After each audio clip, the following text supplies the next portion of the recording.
Hey everybody, welcome back to the John Talks podcast. So in this episode, we wanted to do something new called What's Happening, where Jessica and I, and by the way, this is my lovely wife, Jessica Cox. She's the marketing director at Aquavita, my best friend, my life partner, my business partner, and we're going to talk about things that are happening right now that we're passionate about or we think are cool in the world, in our industry, and in our communities. So Jess, you want to kick us off? Yeah, I mean, we have a couple little guys, so the name of the game with the What's Happening is what can you take your family to and hopefully wear the kids out for a day or so. And school's coming up, so we're also looking at, limited time, but there's some cool things happening around Oklahoma. Like you've got the Balloon Festival, which I've never been to, in Muskogee at the end of August, but it sounds really cool. They've got tethered balloon rides, so I'm guessing that means, it's not going to go up and away forever. But that sounds Although neat. That would be pretty entertaining. Yeah, you just put the kids in the balloon and you say, we'll catch you in a couple hours, have fun. No. But that sounds neat. You've also got like all these cultural festivals, which is basically an excuse for the Greek festival, I want to find some baklava and lamb and gyros. Yeah. I don't know what some of the stuff... Remember that guy at the Broken Arrow Farmers Market that we used to get Greek food in the morning? Yeah, the bags of really good. Yeah, you just walk away with like delicious picnic and then you can go to the park after. So... Mm-hmm. Again, wear them out as much as possible. The Scott Fest, which I don't really know much about, but it sounds fun. They're talking about like Highland Games. This is in September. It's Broken Arrow. Scottish culture, Highland Games, live music. I'm assuming like this is going to test the bagpipe tolerance, but still, I want to go and see what they're doing. Irish dance and all kinds of stuff. Kids' I've been to that one. That one's pretty cool. Okay, sweet. They do the whole like throwing big rock things, or no? Is that I mean the Irish dance. Yeah, no, that sounds cool.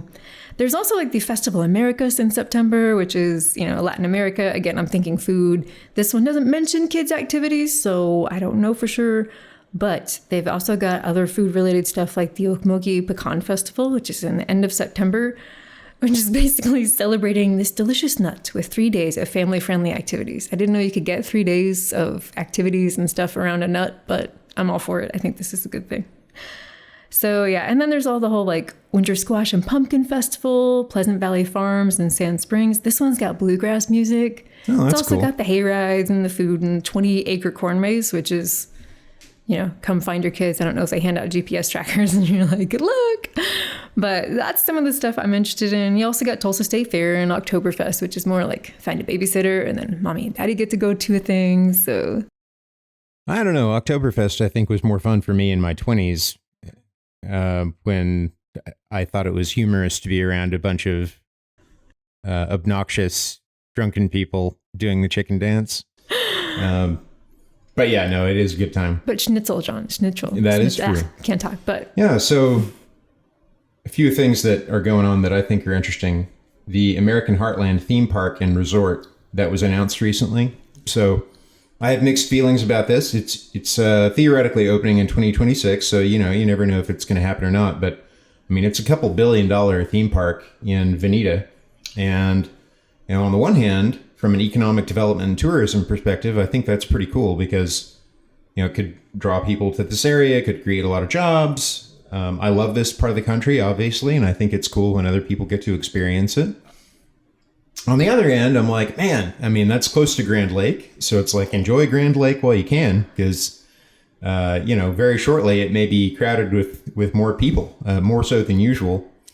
And one of the other things, it's kind of become a little bit of a controversial topic online because you have a lot of people saying like, what's going to happen in wintertime when there's inclement weather or when there's tornadoes or, how would they handle it in times like that? So, and then, people are pushing back against that and saying, well, what happens in Silver Dollar City during cold weather and so on and so forth. And people in small communities are saying things like, well, we moved here because we wanted it to be a small community. And so now there's going to be this massive theme park out here. So it's just interesting to see how that's going to unfold. There's kind of always this push and pull against, if you promote the things that you love, and the things that you love are part of why you love them is because it's off the beaten path. There's not a lot of people there. Not a lot of people know about it. And then you talk about it a lot. Then other people find out about it and they come there. So it's like, I was listening to a podcast, the Bear Grease podcast recently, and Clay Newcomb did a series on the Cumberland Gap. And he talked about how Daniel Boone loved being out there in the frontier by himself for long periods of time, but he popularized the frontier. And, it's part of how he made his money and made a living was to go out into the frontier and, market hunt and all of these other things. But that drew people to the area. So it's kind of like, how do you deal with this push and pull of you want to talk about the things that you love, but does talking about the things that you love kill the things that you love? So that's interesting.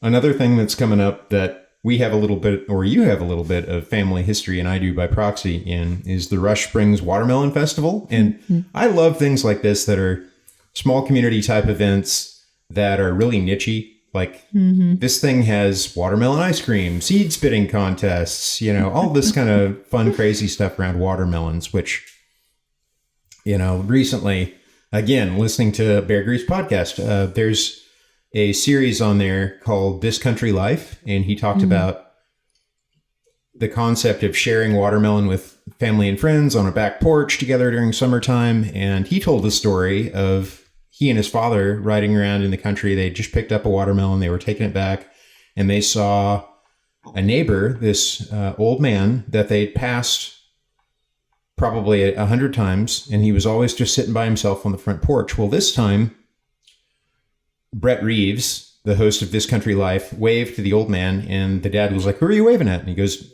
"That guy over there." And so the dad pulled over and they invited this guy to share a watermelon. Well, by sharing the watermelon, they discovered that this guy had stories about an ancestor of theirs that he knew and had worked with. And neither one of them knew those stories because that man had passed away in a work accident when the father in that story was like 4 years old.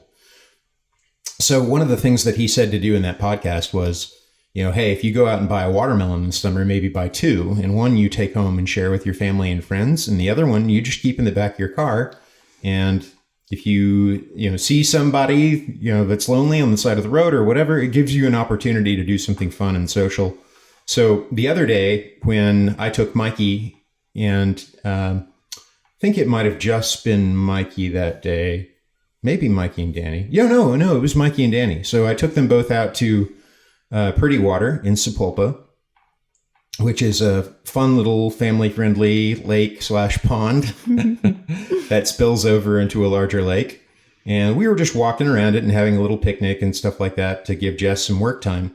And while we were doing that, another dad and his son and daughter, who were about the same age as Mikey, showed up. And after they came back from fishing, they saw that we were sitting underneath a tree eating a watermelon. And I could hear the kids say as they walked up, "They've got a watermelon." So we just said, "Hey, you all want some watermelon?" And the kids were like, "Yeah," before the dad could even say it. I'm like, "Uh-oh, I might have caused a problem here." And he's like, I heard the dad say, ask politely if you can have some. So I was like, man, that's a good dad. He's taking his kids out to go fishing in the middle of the day. And even when somebody's offered something, he's telling his kids to be polite and to ask. So we were able to share some watermelon with them and just spend a few minutes hanging out with them. And we would not have otherwise been able to have that conversation or meet those people if we hadn't done that. So I think it's cool that there's a watermelon festival around that concept. And I just really like that idea of the watermelon can be a tool to create community with people. I love that idea. I mean, who doesn't like sitting around a watermelon in summertime and that whole process of like, here's this beautiful red and green jewel that's full of this delicious sweetness, and you get to just sit around and talk and, get messy. You've got the juice dripping off your chin and all that. It's just a very nostalgic thing to do. So yeah, that's super cool. I think that's neat. And the family note wise, your dad in high school and college, he would tell me stories about living in Rush Springs, Oklahoma, and how in the summer he would just be slinging watermelon, basically like hundreds of watermelons into the back of trucks. And I think one of the stories that he would tell about that was they loaded it in such a way one time. Do you remember this story? Okay, they loaded it in such a way that the bottom of it was unstable. And so the truck, like you stack it in tiers, and you have to stack it in a very specific way so that the watermelons can stand up to the weight and they don't move while the truck's driving. Well, something had happened. I don't remember all of the details, but some error in packing it had happened.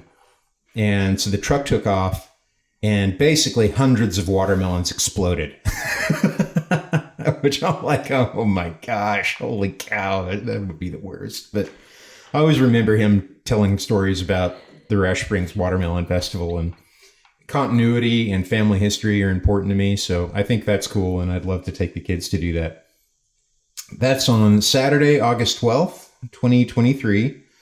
And it's been going on since 1948. They have a Rush Springs Watermelon Festival, like princess, that is crowned every year. And I follow them on Facebook, and it's really neat because apparently I think that I've seen pictures of her like visiting the elderly in nursing homes and doing community work. And it just seems like a really cool, wholesome thing. This year we can't go because we have a filming that's happening for the 45th Wichita Tribe Annual Dance, which is August 10th to the 13th at the Wichita Tribal Complex. It's 1.25 miles north of Anadarko, Highway 281. And this is near and dear to my heart because I grew up rock climbing in the Wichitas, and I have a book on rock climbing in that area that had some stories, Native American stories in it, but I just have never made the connection. Wichita Mountains, Wichita Tribe, and they reached out to us recently for help in creating a new website, and then that turned into filming and photography projects, and we're going to get to go out there and film their tribal princess. I don't know if this is the right word, being coronated.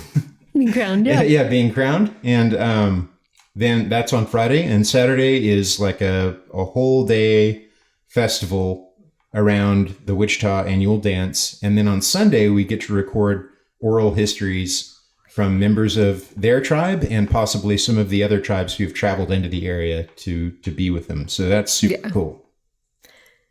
On the note of the Chickasaw and not Chickasaw, sorry. One of the things I used to do when I was a kid is go to Chickasaw Cultural Center. I got to go with my cousins, and I just thought that was just amazing because they have like a village set up where you can see some of the native, like how some of the traditional ways of life were. They added this because they did not have it when I went as a kid, but the Choctaw Code Talkers. In World War I, they weren't even citizens of the U.S. yet. It was 1918. And they joined members of the American Expeditionary Forces and used their native language to communicate. And it was super effective, and it was really cool. And I think just a really interesting way of celebrating that language, because one of the things you talked about with capturing the oral histories and with the native culture, one of the things that a lot of the tribes we've worked with are trying to preserve their native language and the native speakers, because these beautiful, beautiful languages, you know, the way that they're spoken is so unique. And you have the people that know those who are, you know, that generation is in the process of passing on those traditions, and we're trying to capture those so that they can be carried on. And it's also interesting because with COVID, all of the activities, all of the events, all the powwows, all the dances, you know, were shut down. And so you're finally seeing those coming back. So I think it's a really neat thing with the Wichita event that you're finally getting these tribes and other tribes coming together that haven't been gathering for so long. And you're bringing back those traditions, you're bringing back those community events. And it's also, you know, like you were saying with the watermelon, those things that bring us together, you know, it can be simple things, it can be events, it can be food. But I think, especially after what we went through with the pandemic, this is probably true after other kinds of events that have happened similarly in the past, like Spanish flu and all of that, like the things that bring us back together and kind of learning how to do that again, instead of saying, you know, keep your distance, it's like, come share this watermelon with me. Come to this event. Let's dance together. Those things are coming back. And I think, you know, as a culture and as just like the human race coming back together, it's so neat to see those coming alive again. And it's really neat to be able to celebrate that. So, and, you know, Mikey and Danny have never seen anything like that. So I think they're just going to be like, oh, yeah, that's so going to be cool. Yeah, I'm excited to bring them down there and let them see that.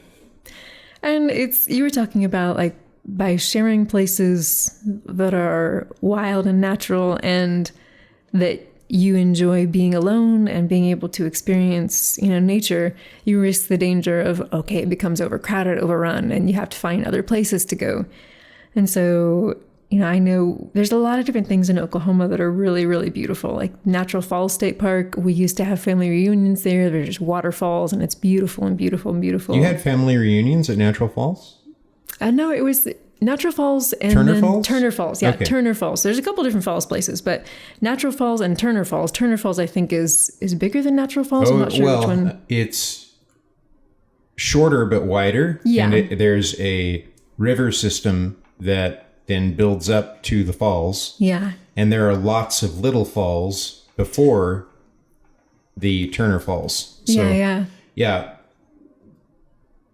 Natural Falls, you can't swim in it. When I first went out there were no guardrails or anything. You could actually just trollop around inside there and see crawdads running out from under your feet and all that good stuff.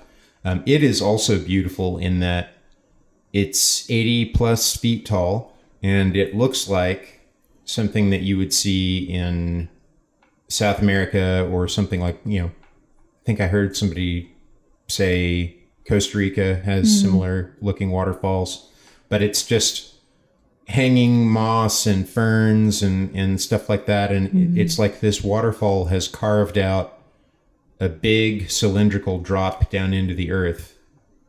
And then there's a bridge that's about the same height, 80 feet or so, that you can walk across and look down into this beautiful forest canyon. So I like that place a lot because when I was growing up, I didn't have a lot of mobility. We didn't travel a whole lot. We didn't have a whole lot of money.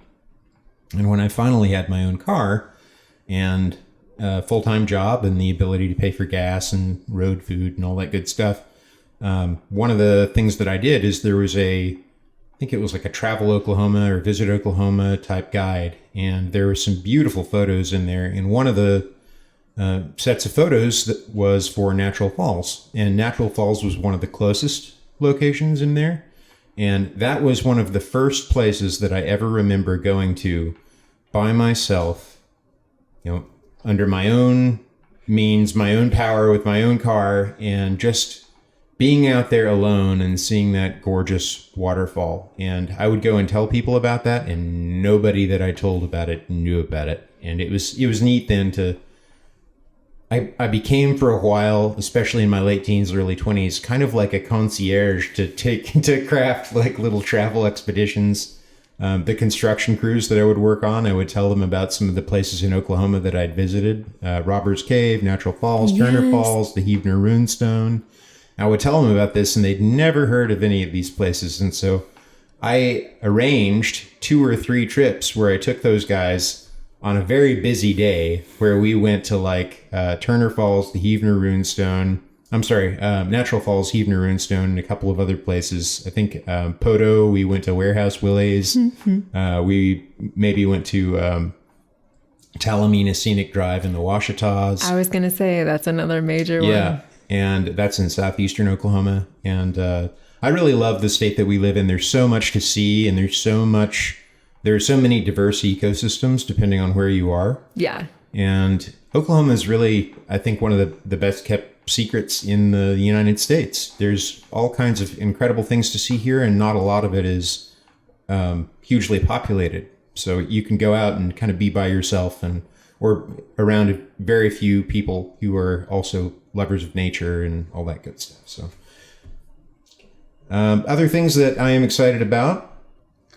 So Sheila Ann Pies.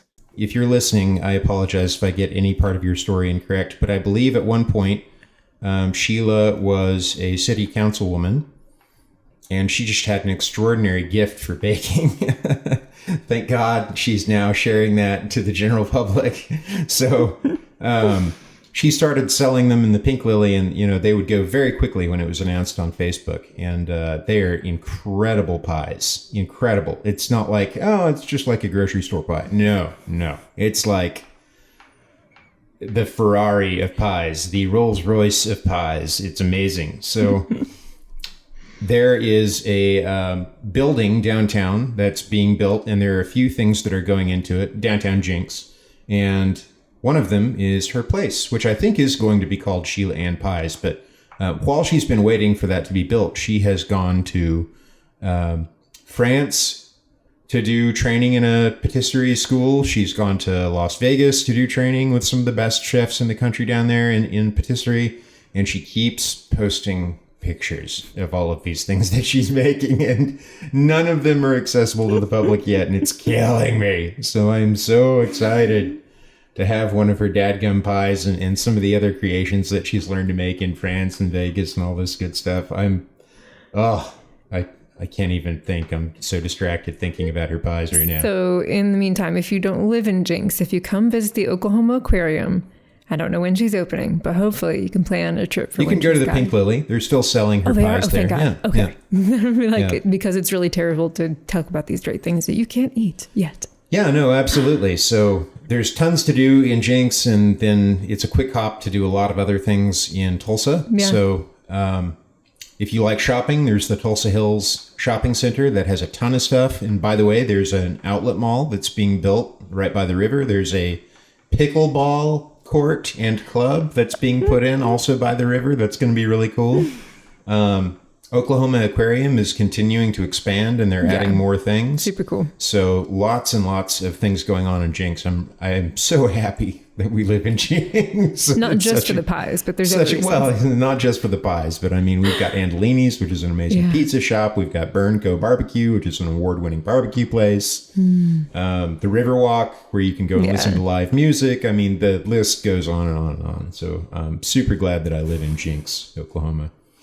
And speaking of quirky interests that I have, so the World Champion Squirrel Cook-Off, which is, I think I heard half the audience go, oh, on September 26th, and it's in Bentonville, Arkansas.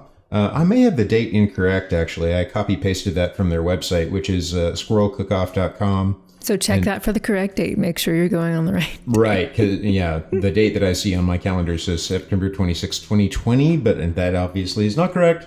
So it's coming up. It's coming up. And I think it's cool because, as I've gotten into hunting and I've learned more about, living off of the land and getting closer to the land and the history and biology of all of the various creatures that we share this landscape with. There was a time when, meat was hard to come by, and you tried to feed your family through whatever means that you could. And now there's a lot of research that I'm diving into right now. In particular, we have 2 small children. And so there's a lot of research on the hormones and other things that may be in meat that you would buy that's commercially raised chickens and cows and all that may not be great for the health of little ones. And so I like the idea of supplying our own meat as much as possible. That's one of the things that I like about hunting.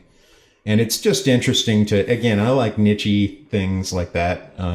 It's interesting to take something that we don't really even think about, we kind of take for granted, and that is like, finding food in whatever resource we can. We have mulberry trees in our neighborhood. That's been one of my favorite things about moving to where we're at is right here, there are a variety of things that you can forage and eat. So spring to summer, we've got mulberries that you can pick. You can spread a tarp under a mulberry tree and shake it and have a huge harvest of mulberries.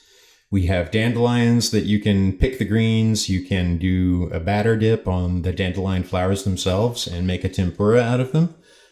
There's just all kinds of interesting resources around us. I love learning more about that. And I'm looking forward to seeing just the eclectic crowd that's going to be out there, because you're going to have a combination of people that are hunters, people that are chefs, people that are from rural communities, and people that are from very affluent communities, because it's going to be in Bentonville, which is where the headquarters of Walmart is situated. So it should be an interesting crowd. And then also, speaking of that, hunting season is coming up. So in Oklahoma, archery season for deer is on October 1st. And that's just, for a variety of reasons, it's one of my favorite times of year. And one of the things that I heard recently from an older hunter speaking to a younger hunter is he said, it's not the kill, it's the hunt. Like you go out there and you spend time in nature and you see things, the sunrise in a forest or over the mountains and the sun setting in the same environment. You get to, in many cases, be still and quiet and take all of that in and observe. And we spend so much of our lives in a climate controlled box. And so it's just wonderful to be out there and to hear birds song and, to see the light coming through the trees and how that changes throughout the day. And, when you're hiking out to wherever you need to go out to and it's in winter and you hear the snow and the ice crunch beneath your boots and your breath is sparkling on the air and the sun rises and there's ice on the trees and it's like an explosion of fireworks that happens when the light starts to reflect off of that armor that's on the trees. So I'm really, really looking forward to getting out this hunting season and to camping in cooler weather. Yeah, right now we're kind of limited on trying to get the kids outside as much as possible. Because like if you can see, Mikey started to say he likes the dot clouds, which I think is like the cirrus clouds. I need to get back. And then the cumulonimbus, which is like the puffy clouds. And, the whole idea that, he knows that there's different types of clouds. He's seeing the sky. He's feeling the wind. And when it's getting up to 100 degrees every day, that's a bit of a challenge. So trying to find those moments, or like he likes doing water experiments. Those can only happen outside because there's only so much cleanup I want to do in the kitchen.